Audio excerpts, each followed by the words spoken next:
Ο μακεδονίτικος γάμος είναι ένα ζωντανό κομμάτι της λαϊκής παράδοσης που διατηρείται κάτω από ένα αλόθρησκο καθεστώς. Οι ετοιμασίες πριν από την ημέρα του γάμου και οι διασκεδάσεις που ακολουθούν καλύπτουν ένα ολόκληρο 15ημερο. Η προετοιμασία της νύφης που βγαίνει εδώ από την πόρτα του σπιτιού της ονομάζεται νυφοστόλη και αρχίζει από τα ξημερώματα. Την παραμονή ξουρίζουν το γαμπρό που ξεκινάει ανήμερα το πρωί με μουσική, με τον κουμπάρο και τα στέφανα να πάρει την νύφη. Όλοι μαζί ξεκινούν ύστερα για την εκκλησία, όπου μετά το μυστήριο ακολουθεί μεγάλο γλέντι με καλεσμένους όλους τους συγχωριανούς. Η εποχή που γίνονται οι περισσότεροι γάμοι είναι το τέλος Οκτωβρίου, κοντά στη γιορτή του Αγίου Δημητρίου, όταν έχει τελειώσει ο τρίγος και οι κυριότερες αγροτικές δουλειές. Το καινούριο κρασί περιμένει έτοιμο στα βαρέλια και τα καραβάνια των μαστόρων δεν έχουν ξεκινήσει ακόμα. Όταν υπάρχουν δηλαδή όλες οι προϋποθέσεις για ένα σωστό ομαδικό γλέντι. Γιατί αυτό είναι ο μακεδονίτικος γάμος. Οι γάμοι, εκτός από σπάνιες εξαιρέσεις, γίνονται Κυριακή.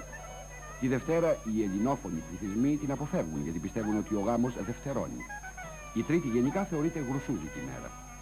Η Τετάρτη αποκλείεται για τους ίδιους λόγους. Όλα μας ανάποδα και ο γάμος τη Τετράδη και πάει λέγοντας. Γι' αυτό και οι γάμοι γίνονται Κυριακή. Το γλέντι όμως και ο χορός κρατάνε συνήθως όλη τη βδομάδα.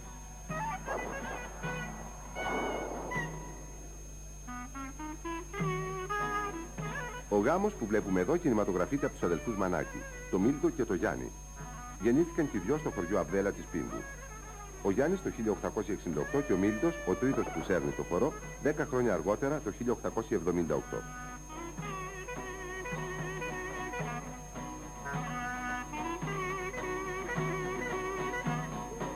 Ο Γιάννης που σπούδασε στο Βουκουρέστι, στο Παρίσι και στο Λονδίνο ήταν φωτογράφος.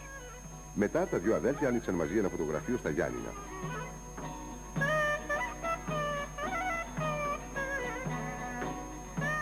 Γύρω στις αρχές του αιώνα ο Γιάννης έφερε από το Λονδίνο μια κινηματογραφική μηχανή Bioscope 300 με την οποία τα δύο αδέλφια πραγματοποίησαν τις πρώτες κινηματογραφικές λήψεις στα Βαλκάνια.